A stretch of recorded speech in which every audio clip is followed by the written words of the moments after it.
Hello bachcho, let's read the question. The question says that find k so that limit extends to 2 f of x may exist where f of x is equal to 4x minus 5 where x less than equal to 2 and x minus k where x greater than 2.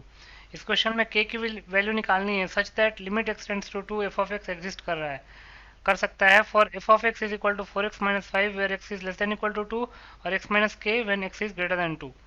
तो इस question को solve करने के लिए पहले हम की concept लिख लेते हैं. की कॉन्सेप्ट तो लिख सकते हैं if limit x tends to a f of x exists it means limit x tends to a minus f of x is equal to limit x tends to a plus f of x. तो ये limit को exist होने की condition होती है कि limit x tends to a minus F of X और limit x tends to a plus F of X दोनों इक्वल होने चाहिए. That is LHL at x is equal to a should be equal to RHL at x is equal to a. तो इसी condition को apply कर लेंगे. Given क्या है फंक्शन?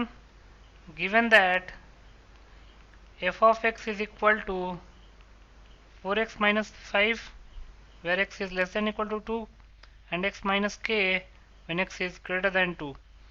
तो according to the question limit x tends to 2 f of x में exist कर सकता है. इसका मतलब कि LHL at x is equal to 2 should be equal to RHL at x is equal to 2.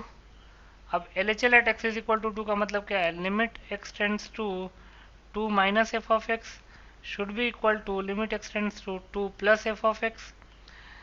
तो limit x tends to 2 minus के लिए फंक्शन कौन सा लेंगे हम? 4x minus 5 4x minus 5 is equal to limit x tends to 2 plus के लिए function क्या लेंगे? x minus k. तो लेफ्ट हैंड साइड के लिए पुट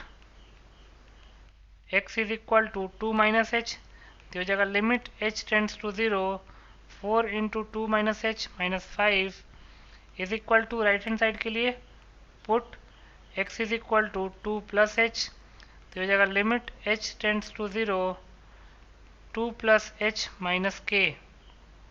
अब h की वैल्यू 0 पुट कर देंगे तो हो जाएगा 4 into 2 minus 5 is equal to ये हो जाएगा 2 माइनस के. फर्दर सिंप्लीफाई करते हैं तो 2 माइनस के की वैल्यू क्या हो जाएगी? 4 इंटू 2 8 माइनस 5 3. तो 2 माइनस के 3 के इक्वल आ गया तो k आ गया 2 माइनस 3 दैट इज माइनस 1 के इक्वल. तो k की वैल्यू हो गई माइनस 1. तो लिख सकते हैं hence minus 1 is the required answer. So minus 1 will be your final answer. I hope you understood it well. Best of luck.